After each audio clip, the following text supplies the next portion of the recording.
Bien, queridos profesores, volvemos a nuestra segunda parte en este caso, de nuestro querido clase. Voy a poner otra vez un ratito nuestro cronómetro y entremos un poquito a la parte de la primera carta de Pedro y luego vamos a hablar un poquito de la segunda carta de Pedro si es que no alcanza toda la clase, ¿correcto? La intención no es hacerlo así todo en bloque, sino lo que nos corresponde según el horario también, ¿no? Para no cargarnos también. Pero si se logra hacerlo, estupendo. Bueno, estamos hablando acerca de la enseñanza de Pedro, ¿no? Y hemos dicho que un objetivo principal de esta primera carta es fomentar el fortalecimiento, el mantener firme a la comunidad cristiana a quien se dirige la carta, ¿no? El apóstol, el autor de la carta, está invitando constantemente al testimonio y a la valentía frente a la persecución y a la dificultad que se tiene. De ahí que se tenga un recuerdo constante del bautismo. En la anterior hora académica les había mencionado esa frase en la que el apóstol invita justamente a ser firmes, ¿no? Y dice lo siguiente en el capítulo 5, versículos del 8 hasta el 9. Ya es el final, ¿no? Es el epílogo de la carta. Dice lo siguiente, eh, sean firmes, dice, sean firmes, dice, sean sobrios y vigilen, porque su adversario, el diablo, como león rugiente, ronda buscando a quien devorar. Resístanle firmes a la fe, sabiendo que sus hermanos dispersos por el mundo soportan los mismos padecimientos. Entonces, el apóstol entiende que la situación en la que se encuentra es como la figura del león que ruge y que busca devorar, ¿no? Es una figura bastante interesante, ¿no? Una figura que nosotros también lo podemos comprender porque alguien que se encuentra frente a este tipo de animales, animales salvajes, animales que no son obviamente domésticos, siempre van a buscar agredir, ¿no? No porque sean malos, sino porque buscan su propia supervivencia, que es justamente alimentarse, y alimentan todo lo que es carne. Entonces, la figura es interesante porque presenta que el mundo que les rodea es como un león rugiente, pero no es que sea el león el malo, sino que detrás de esa figura del león se encuentra el diablo. Por eso dice, el diablo, como león rugiente, no solamente ruge, no solamente asusa, da miedo, genera pues esa especie de, de, de temor, digamos, de alejamiento, sino también quiere que estés devorado, es decir, que no estés, formas parte de la comunidad cristiana, no formas parte de Cristo. Esta idea, de alguna manera, tiene mucha resonancia, no solamente en el tiempo en la que fue escrita la carta, sino hasta nuestro tiempo. Si yo lo hubiera leído lejos del contexto de la carta, nos damos cuenta que la palabra nos está invitando de que el cristiano no siempre va a ser acomodado, no siempre va a ser del gusto, del beneplácito de las personas, sino que también tiene que tener su momento, digamos, complicado frente al testimonio ecuánime que debe llevar. Y por ello, la carta, en este caso, presenta una figura bastante universal. El león siempre es sinónimo de peligro y el diablo está identificado como un león, que va a buscar que nosotros, los cristianos, no seamos coherentes o que nos absorbamos en el mundo que se encuentra, en un mundo basado básicamente por el politeísmo, en esa época, por nosotros por la sensualidad, por, digamos, vacilar o claudicar respecto al Evangelio del Rey. Entonces, es interesante, vuelvo a leerlo, sean sobrios y vigilantes, porque su enemigo, no estamos hablando, directamente el apóstol dice, el enemigo que es el diablo, como león rugiente, ronda buscando a quien devorar, o sea, está tentando, está acechando, ¿no? Resístale firmes en la fe, sabiendo que sus hermanos, dispersos por el mundo, soportan los mismos padecimientos que todos nosotros. Entonces, lo quería dejar como sentado este tema, ¿no? Ahora sí vamos a entrarnos un poco a la enseñanza propiamente hablando del apóstol, ¿no?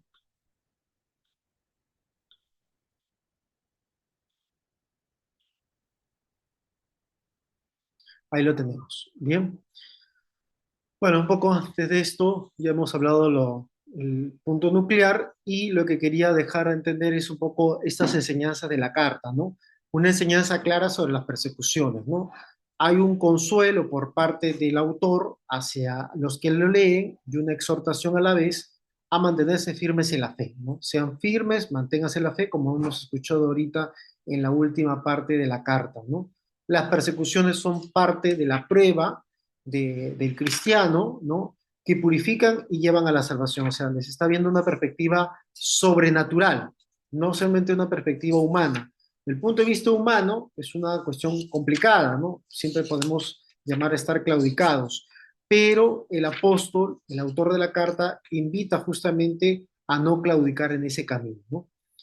Los cristianos participan justamente de este misterio pascual de Cristo. En todo caso, lo que hace ver justamente es que las persecuciones son parte de la vida del cristiano y aquel que recibe el bautismo debe ser consciente de que eso forma parte de su vida, ¿no? No puede ser como que algo que le sorprenda.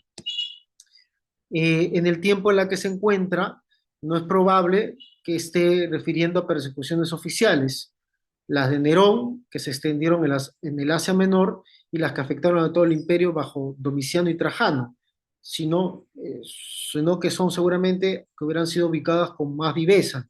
Debe más bien referirse a algunas persecuciones del ambiente social pagano, o sea, un poquito más locales, al que molestaba la conducta de los recién convertidos. O sea, que la propuesta cristiana, la propuesta de algunos de esta época, generaba obviamente esta urticaria, ¿no? Este escozor como comparación a sus conductas, ¿no? Y por eso les llevaba a que sean firmes en medio de ese contexto, ¿no? No tanto es que van a ser asesinados, sino sobre todo que les invitaban a no seguir esa doctrina o la vida en Cristo, porque les generaba estas personas que criticaban, que estaban constantemente como león rugiente acechando, les generaba ese fastidio que tengan un testimonio tan ecuánime de la vida en Cristo.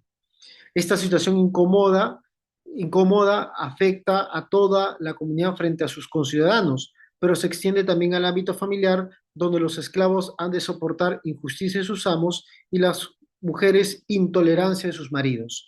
La carta tiene unos acentos claros de consuelo y de exhortación, y las contrariedades que soportan no son inútiles, han de servirles para purificarse, sabiendo que es Dios quien juzga y no los hombres.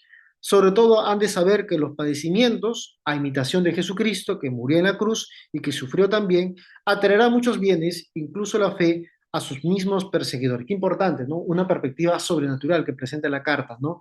No es una perspectiva social, una perspectiva simplemente o política, ¿no? Es una perspectiva, es decir, esto es un camino para que también otras personas puedan conocer a Cristo, ¿no? Como Jesús murió y atrajo muchos, también nosotros el dar la vida o ser firmes va a poder permitir que otras personas, incluso los propios verdugos, puedan conocer la fe. El autor de la carta no se limita a dar consejos esporádicos de humildad, sino que les llama bienaventurados y les anima a soportar con gozo los sufrimientos, ¿no? Por tanto, desarrolla una idea profunda y consoladora. El cristiano está incorporado a Cristo, participa de su misterio pascual y como participa de ese misterio pascual, entonces está llamado, obviamente, a ser firme en la fe, ¿no? A ser ecuánime o coherente con ese sufrimiento en Cristo Jesús. El punto más importante, le decía, el más nuclear, diría yo, es justamente el tema del bautismo. El tema del bautismo no pasa desapercibido, queridos profesores, es una constante. Yo voy a citar solamente ese texto, capítulo 3, versículos 20 al 21. Lo voy a leer porque considero importante el modo como presenta el bautismo, ¿no? Vamos a buscarlo por acá. Sí, aquí está. Dice lo siguiente, vamos a poner acá un poquito de antes, ¿no? Hemos puesto versículo 20, sí, versículo 20. En otro tiempo, incrédulos, cuando en tiempos de Noé les esperaba Dios pacientemente mientras se construía el arca, en ellas unos pocos, 8 personas, fueron salvados a través del agua. Era figura del bautismo, y dice el autor, ¿no? Que ahora los salva, no por quitar la suciedad del cuerpo, sino por pedir firmemente a Dios una conciencia buena por la resurrección de Jesucristo, que después de haber subido al cielo, está sentado a la diestra de Dios con los ángeles, las potestades y las virtudes sometidos a él. Entonces, lo que da a entender el autor de la carta, el apóstol Pedro, es que el bautismo es el camino por el cual nos limpia los pecados y no es simplemente ni es mucho menos solamente una limpieza de carácter corporal. Y luego hace ver que esta realidad del sacramento es la primera vez que vemos acá, hay una especie de catequesis, es decir, que el bautismo se encuentra prefigurado con un evento del Antiguo Testamento. En el versículo 20 dice, en otro tiempo, cuando en tiempos de Noé los esperaba Dios pacientemente, habla de Noé, por tanto, Noé, el arca, acuérdense de la historia de Noé, que se salvaron todos en el arca que fue construido previamente al diluvio, en el arca luego de 40, 40 días, con sus 40 noches fueron salvados. Bueno, pues el arca es figura del bautismo, porque así como Noé salva a las personas por el arca de aspecto pasando por las aguas, también el bautismo es salvar al nuevo cristiano a través de las aguas, el arca, para pertenecer a la iglesia, ¿no? Entonces es una figura interesante que enlaza el Antiguo Testamento con el Nuevo, en la que la figura del arca de Noé o de la figura de Noé es prefiguración del bautismo. Es interesante este engranaje, ¿no? Los padres de la iglesia han visto siempre esta especie de catequesis primitiva respecto al sacramento del bautismo. Incluso lo mismo dice el apóstol, ¿no? Esto era figura del bautismo. O sea, así como se salvaron ellos por el agua, el bautismo salva no por un agua para limpiar una cuestión corporal, sino una limpieza espiritual. Dice acá, no por quitar la suciedad del cuerpo, sino por pedir firmemente a Dios una conciencia buena que después de haber subido al cielo por parte de Jesucristo nos permite entrar en comunión con Él. Entonces, es una reflexión respecto al bautismo y ahí tenemos puntos importantes, ¿no? Destacar el nuevo nacimiento y liberación del pecado, la incorporación a Jesucristo, eso es importante, la vida en Cristo, y el comienzo de la vida nueva, y eso es lo que remarca la carta, ¿no? Un comienzo de una vida nueva que va conectado con el sacramento que has recibido, y la eficacia del sacramento del bautismo para la salvación. Y esto último, ¿no? Remarcarlo, ¿no? Supone liberación del pecado, efectivamente, el bautismo, los cristianos han roto con el pecado y han pasado de la esclavitud a la libertad de los hijos de Dios, ¿no? Porque han sido rescatados con la sangre preciosa como cordero sin defecto ni mancha, como dice justamente en el primer capítulo, versículo 19. Muchas referencias recuerdan el éxodo, el recorrido del pueblo de Israel en tierra de Egipto, como si aquella liberación prefigurara lo que va a darse en el bautismo. San Pedro no pretende un paralelismo exacto entre ambos acontecimientos, sino más bien señalar la eficacia del sacramento. Es eficaz. El sacramento salva a la persona, no limpia solamente un aspecto externo, sino salva realmente.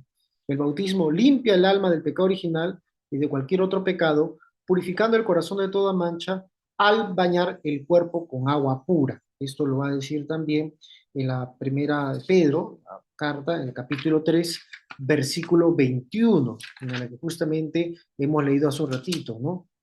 Y es limpiar el alma, ¿no? Para tener una conciencia buena.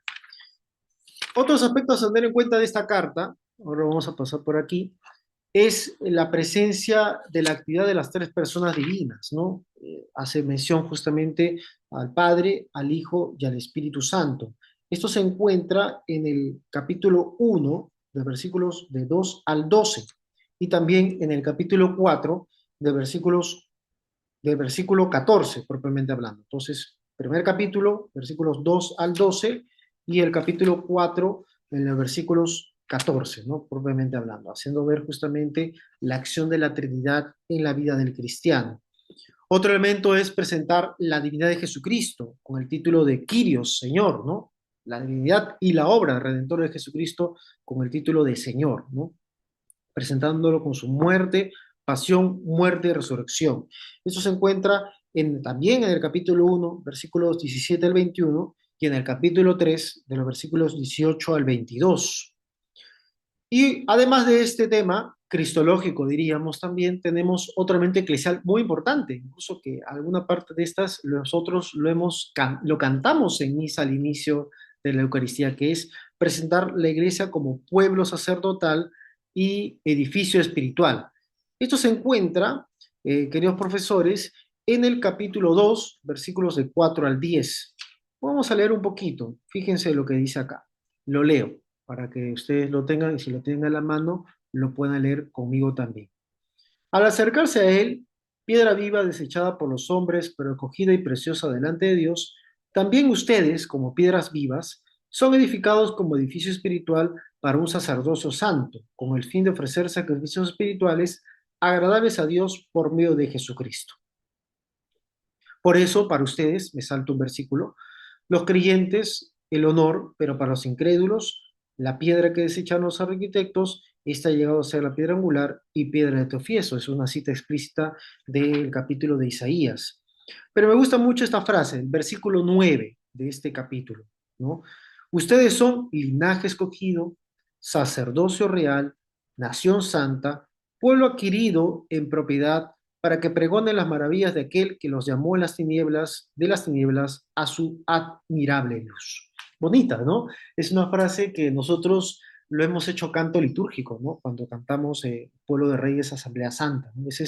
Ese canto viene acá del texto de la primera carta de Pedro, remarcando justamente que pertenecemos a una asamblea sacerdotal, aún somos piedras vivas, que somos de un linaje escogido, como pone acá, una nación santa, o sea, haciendo ver este vínculo que tiene la iglesia con Cristo y que somos sacerdotes por Cristo. Bonito, bonito. Yo les invito a leerlo por vuestra cuenta y como les digo, forma parte de alguno que otro canto litúrgico que inspira esta realidad.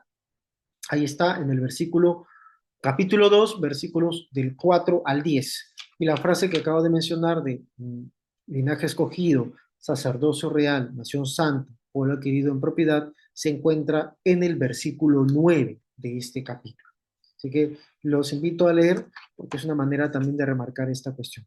Luego, otro punto a tener en cuenta es la esperanza, ¿no? Una esperanza no en la vida terrena, sino como toda carta que invita en medio de una persecución a asusar, a levantar los ánimos respecto a una vida después de esta vida, ¿no? Por eso hablamos de una esperanza en la vida definitiva y una retribución gloriosa, una recompensa de aquel que vive coherente aquí en la vida en la tierra, ¿no? De ahí que lleve a mostrar una importancia de que es importante la fe con una vida ejemplar, ¿no? Y además dirige una predicación específicamente a los espíritus cautivos, o sea, aquellos que se encuentran encarcelados, ¿no? Mostrando también la universalidad de la salvación. Esto último se encuentra en la carta de Pedro, ¿no? El mismo capítulo 3, versículos 18 al 22, ¿no? Como tal. Entonces, como se dan cuenta, son bastantes puntos, pero los puntos que quería destacar un poco era el bautismo, básicamente. El bautismo en medio de la persecución. Y también el otro elemento, no menos importante, sería la cuestión de la iglesia, ¿no? La iglesia como pueblo sacerdotal y asamblea santa. Bien, cerramos entonces, queridos profesores, con la primera carta de Pedro. Y ahora vamos a entrar con la segunda carta de Pedro. Un poquito más cortita, porque la primera carta son de 5 capítulos, la segunda carta son de unos 3 capítulos aproximadamente. Entonces, no va a ser tan extenso, pero vamos a acercarnos un poquito a su enseñanza. Bien, y algunos puntos a destacar de este texto, ¿no? Por supuesto que hay alguna que otra cosa muy conocida y que hemos escuchado. Por ejemplo, hemos dicho que la primera carta de Pedro tiene algunas cosas que seguramente nos suenan y lo hemos escuchado en otros ambientes, ¿no? Por ejemplo, el tema de la persecución, la cuestión de ser firmes, porque el diablo como león rugiente busca a quien devorar, o también el tema de lo que es, entiende, el tema de la iglesia como asamblea santa, ¿no? Deme un toque, profesores, voy a traer mi cargador porque ahorita tengo a poca batería, no quiero que tengamos la complicación de que se complique la batería.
Bien, introducimos entonces en la segunda carta de Pedro. Con esto vamos a cerrar nuestra parte del curso.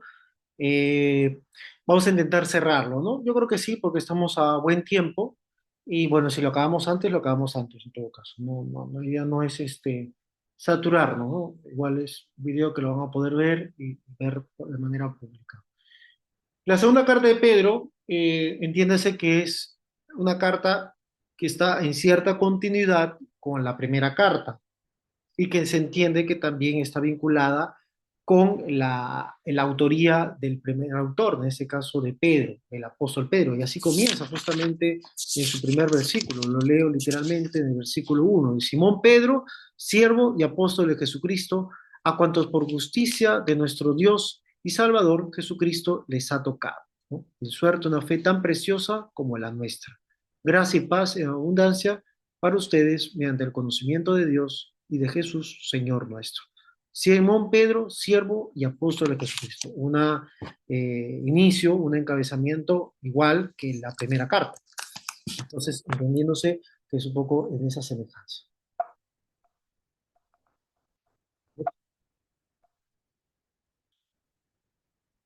Vamos un poco con estos puntos, ¿no? Tras la primera carta de Pedro se encuentra otra atribuida al mismo apóstol. Así como la primera se dirigía a los cristianos del Asia Menor, se entiende que son la gran mayoría del mundo gentil, esta segunda carta va dirigida a todos los cristianos, o sea, ya no solamente al mundo gentil, sino también, diríamos, al mundo judío, o al mundo de cristianos que vienen del mundo judío, específicamente, ¿no? Reflejando, por tanto, el carácter universal de la autoridad del apóstol Pedro.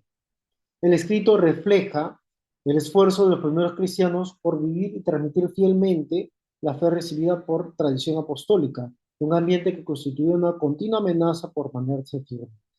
Diríamos que va en la misma consonancia respecto a la temática anterior, ¿no? Que es despertar el ánimo, fortalecer la esperanza respecto a la situación en la que se encontraba, que era un contexto de persecución o un contexto sobre todo de no comprensión frente al ser cristiano, ¿no? Lo que remarcamos en todo caso es que hay una esperanza en la definitiva venida o venida gloriosa por parte de Jesucristo, ¿no? Y parece que es lo que de alguna manera es vertical o atraviesa la estructura del escrito, ¿no? Que es animar, oye, sean firmes porque Cristo viene, ¿no? Ya hemos dicho que es atribuida a San Pedro Apóstol, aunque algunos expertos cuestionan la autoría petrina, ¿no? Debido a las diferencias estilísticas y lingüísticas respecto a la primera carta, a la ausencia de menciones explícitas a Pedro en la carta y a posible influencia de otros autores o tradiciones, ¿no? Es el libro del Nuevo Testamento cuya autenticidad y por eso su canonicidad ha planteado mayores dificultades, ¿no? Los primeros testimonios de su atribución a ser de Pedro se encuentran recién en el siglo III y proceden del mundo oriental. Por ejemplo, Orígenes no duda de que el autor de esta carta es Pedro, ¿no? Y es una referencia importante para nosotros también. También tenemos de esta época testimonios de Firmiliano, obispo de Cesarea del siglo III. También tenemos el testimonio de eh, hemos puesto acá también a Eusebio de Cesarea, que es un historiador también del siglo IV, que presenta, lo coloca esta carta entre los escritos discutidos del Nuevo Testamento. También tenemos los testimonios de su canonicidad en San Atanasio, en San Basilio, en San Gregorio Nacianceno y en este personaje llamado Dídimo de Alejandría, que lo utiliza o lo menciona en sus obras. En la Iglesia Occidental no hay testimonios de ellos anteriores a la segunda mitad del siglo IV. San Jerónimo, ciertamente, es interesante, refiere dudas acerca de su autenticidad y tiene sus motivos, pero la verdad es que no tiene tanto sentido. Y bueno, aparecen también en otros momentos importantes, ¿no? Sobre todo en documentos conciliares, no ecuménicos, sino de manera locales. Así, por ejemplo, en un concilio en Hipona, en un concilio en Cartago, y estamos hablando en torno al siglo IV, ¿no? Finales del siglo IV aproximadamente. Bueno, más allá de esto, sabemos bien que el Concilio de Trento lo menciona como carta inspirada o pertenece al canon de las escrituras y con ello se zanja cualquier tipo de discusión. Si hubiera discusiones de la autoría, eso es posible, pero discutir su canonicidad podríamos poner en tela de juicio lo que ya el magisterio ha determinado como canónico y así lo tenemos nosotros hasta nuestro tiempo, ¿no? ¿Alguna otra cosa, detalle más es sobre el tema de la estructura? Antes de la estructura, no sé si tengo acá la composición. Vamos con la composición y luego mencionamos un poco acerca de la estructura, ¿correcto? Como comentario acerca de la estructura, digo, de la composición. Ya hemos dicho que en el encabezamiento presenta algo semejante a la carta, a la primera carta, ¿no? A lo largo del texto podemos decir que como un tipo de texto es como una especie de testamento espiritual, en la que se hace algunas alusiones a la vida de Pedro. Por ejemplo, que Pedro fue testigo ocular de la transfiguración de Jesús, que se refiere también a la primera carta, ¿no? Se refiere, como mención, a la primera carta de Pedro, llama a San Pablo como nuestro querido hermano, esto lo dice en el capítulo 3, versículo 15, lo cual hace cierta conexión con la primera carta y también con el apóstol, lo cual le da cierta, eh, diríamos así, aplomo de que es una carta verdadera, ¿no? Leo ahí el texto en el versículo 15 que dice lo siguiente, y consideren que la longanimidad de nuestro Señor es nuestra salvación, así lo escribió también nuestro querido hermano Pablo, según la sabiduría que se le otorgó. Bueno, interesante, ¿no? Que haya esta especie de vinculación, uy, se me fue un ratito, que hay una cierta vinculación con San Pablo, ¿no? Como que el autor quiere mantener este vínculo y no presentarlos tan disasociados, ¿no?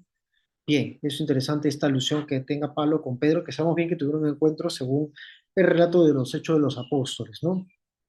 Luego otro punto es, como decimos, la autoridad sobre San Pablo, haciendo mención justamente sobre ello, y la referencia a su propia muerte, aludiendo quizás a las palabras proféticas de Jesús sobre su martirio. Eso se encuentra en el capítulo 1, versículo 14, lo vamos a leer, lo tengo acá justamente. El capítulo 1, versículo 14 dice lo siguiente, porque sé que pronto tendré que abandonarla, según me lo ha manifestado nuestro Señor Jesucristo. Antes dice el versículo 13, considero que es mi deber estimularlos con mis exhortaciones, porque sé que tendré pronto que abandonarla, según me lo ha manifestado nuestro Señor Jesucristo. Diríamos que esta parte, este fragmento, se encuentra como medio vinculado con el capítulo 21 del Evangelio de San Juan, en la que el Señor de alguna manera predice el modo como va a morir Pedro. Entonces, hay una conexión, diríamos, entre este versículo, el versículo 15 de este capítulo 1, y el capítulo 21 del Evangelio de San Juan, ¿no? Hay una pequeña conexión, diríamos, ahí en ese punto, ¿no? Acerca sobre, en todo caso, su muerte, y le da un mayor aplomo acerca de esta cuestión de cómo se puede considerar que es carta del propio apóstol Pedro, ¿no? ¿Listo? Ah, ya. Un ratito, profesores. Estamos con los objetivos.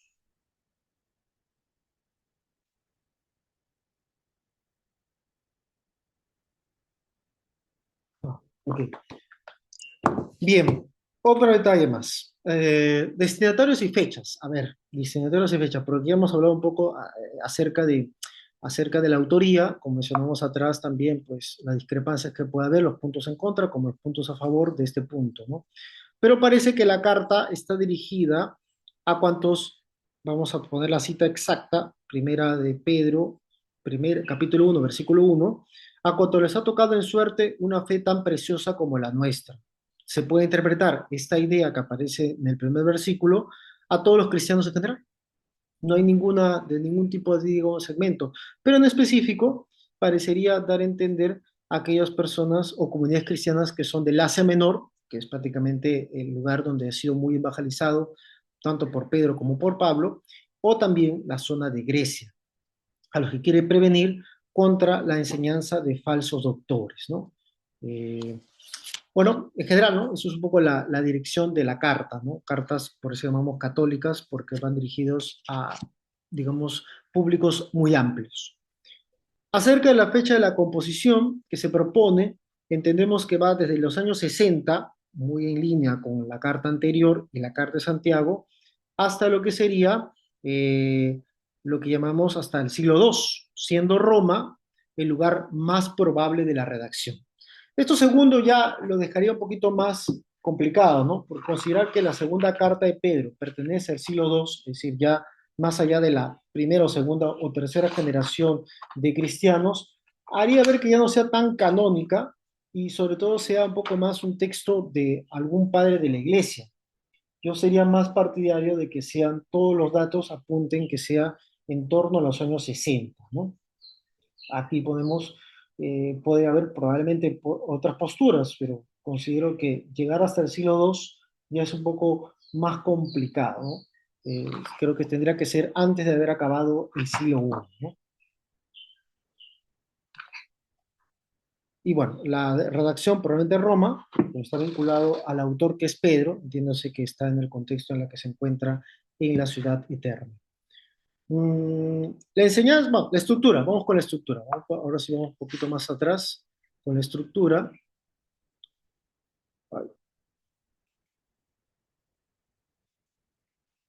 Aquí está. La carta tiene una estructura bastante clara, ¿no? O sea, es saludo, ¿no?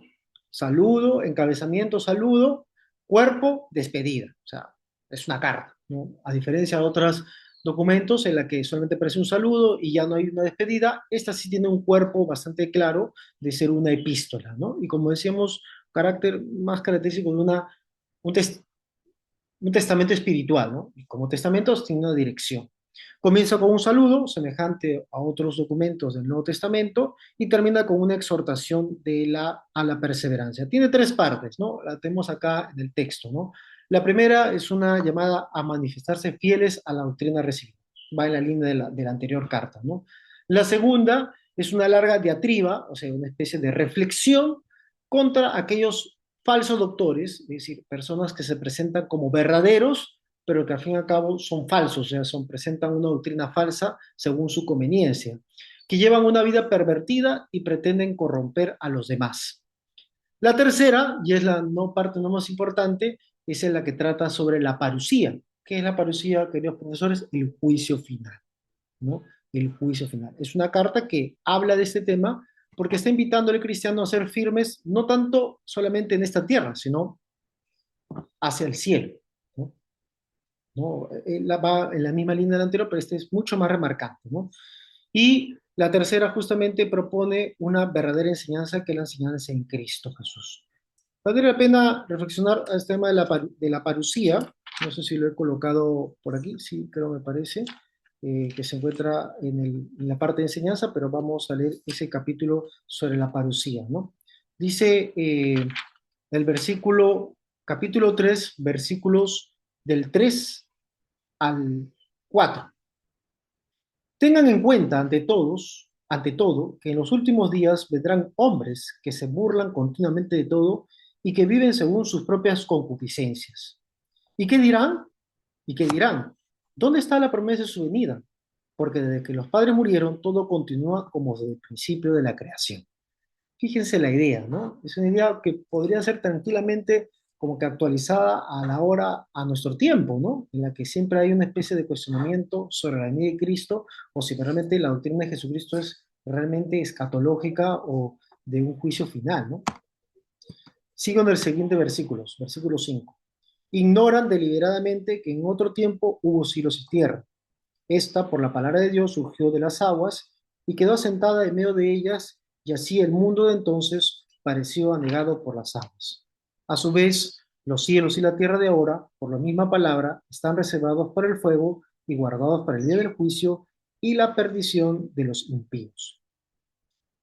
Dice más, mire, fíjense, ¿no? Acá, hay algo, queridísimos, que no deben olvidar, que para el Señor un día es como 1000 años y 1000 años como un día. No tarda el Señor en cumplir su promesa, como algunos piensan. Más bien, tiene paciencia con ustedes, porque no quiere que nadie se pierda, sino que todos se conviertan. Pero como un ladrón llegará el día del Señor, entonces los cielos se desharán con estrépito, los elementos se disolverán abrasados, y lo mismo la tierra con lo que hay en él. Invita, obviamente, hay un juicio frente a aquellos que dicen que no hay, frente a aquellos que no va a venir nadie. El apóstol, en este caso el autor de la carta, invita a una perseverancia y aún estar muy atentos respecto a esas doctrinas que presentan con cierta confusión a la gente. Como les digo, no está tan descabellado de lo que nos presenta el mundo actual. Vamos con la enseñanza, por aquí.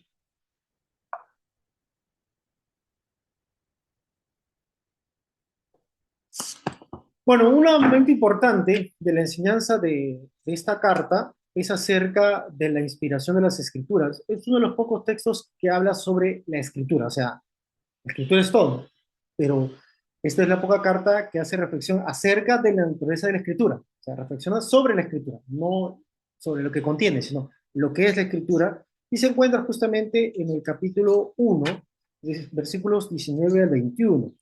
Dice lo siguiente. Y tenemos, perdón, este creo que es, sí. Y tenemos así mejor confirmada la palabra de los profetas, a la que hacen bien en prestar atención como una lámpara que alumbra en la oscuridad, hasta que alboree el día y el lucero de la mañana amanezca en sus corazones. Pues ante todo deben saber que ninguna profecía de la Escritura depende de la interpretación privada, porque nunca profecía alguna ha venido por voluntad humana, sino impulsados por el Espíritu a aquellos hombres que hablaron por parte de ellos. Entonces, es uno de los pocos datos bíblicos que tenemos acerca de lo que considera el autor sagrado sobre la escritura, inspirada, ¿no? Inspirada por Dios, que no se interpreta por mera fuerza humana, sino se interpreta por la ayuda del Espíritu Santo. Es interesante para que lo tengamos en cuenta respecto al tema más, digamos, notable respecto a la segunda carta de Pedro. En todo caso, merece destacar la doctrina de la inspiración de la Escritura. Luego hace una valoración acerca de los escritos de San Pablo, ¿no? Por eso le digo, hay una conexión, ¿no? Que intenta el autor presentando a la comunidad para vincularlos como coherente, ¿no? Cohesionado. Por otra parte, entre los versículos más comentados por parte de los padres, según se encuentra la segunda carta, perdón, el primer capítulo, en el versículo 4, donde se habla de cómo los cristianos han recibido con suerte la posibilidad de ser partícipes de la naturaleza divina. Esta es una frase muy bonita porque hace ver lo que llamamos una divinización, una participación de la vida trinitaria, ¿no? Partícipes de la naturaleza divina. Es una frase propia de esta carta, ¿no? De la segunda carta de Pedro. Todos los cristianos somos partícipes de la naturaleza divina. En la carta sobresale también el carácter escatológico acerca de la segunda venida de Cristo, lo que acabamos de leer, ¿no? Acerca de la parusía, ¿no? Frente a aquellos que dicen que no existe, que es una falsa idea, que están esperando, el apóstol recuerda una y otra vez que el cristiano pues, tiene que esperar, y no sabemos el día y la hora, pero va a suceder ese momento final. En contra de los que objetaban que la parusía se dilataba, enseña que el tiempo es muy relativo frente a la eternidad de Dios, para que en un día es como 1000 años para el Señor y 1000 años como un día. Sobre el modo concreto y los detalles de esta venida gloriosa de Cristo, segunda venida, aparecen en la carta expresiones difíciles. Es posible que el autor de la carta haya utilizado un lenguaje oscuro para despertar a los fieles a la vigilancia, o sea, para decir, oye, algo va a pasar, no es igual a lo de ahora, pero algo va a pasar. Y subrayar la trascendencia o la majestuosidad de este momento importante de la historia de los hombres, que es el final de la historia, ¿no? Hasta ahora todos nosotros nos genera siempre esa suspicacia respecto a este tema, ¿no? Acerca de la segunda venida, ya que no sabemos el día y la hora. Para cerrar vamos a leer este punto, ¿no? 1.4, dice lo siguiente el apóstol. Con ello nos ha regalado los preciosos más grandes bienes prometidos, para que por estos lleguen a ser partícipes de la naturaleza divina, tras haber escapado de la corrupción que reina en el mundo a causa de la concupiscencia, ¿no? Partícipe, entonces se viene un tema bastante estudiado por los padres de la iglesia y por la antropología, ¿no? Básicamente esto, queridos profesores. Entonces, hasta aquí llegamos con la enseñanza de las dos cartas. Como les dije, la idea era avanzar la gran mayoría de cosas, justamente. Un ratito. Ahí está. Creo que se me ve, se debe haber grabado casi todo. Y bueno, cerraríamos aquí la clase con estas dos cartas que hemos hablado y lo que faltaba del apóstol Santiago. Ya en la próxima clase entramos a la carta de Judas, que también es una carta no tan larga, igual de, también de contenido, de volumen que las dos primeras cartas de Pedro, y ya entraríamos también a hablar acerca de la carta a los hebreos, que se entiende que no es de autoría paulina, y por eso se le dedica una cápita aparte, ¿no? Y ya en la siguiente semana, la subsiguiente semana, podremos dedicarle el tiempo a lo que es el Apocalipsis. Quizás un poquito más de tiempo, a ver si avanzamos pronto lo del lunes y acabamos con carta de Judas y un poco de los hebreos y empalmarlo también con lo que es la carta, digo, el libro del Apocalipsis. Bien, queridos profesores, que tengamos todos una bonita tarde, bonita noche. Espero que este video pueda llegar a lo que yo tengo la intención y ya nos estamos viendo en directo el día lunes que corresponde. Bendiciones para todos. Hasta luego.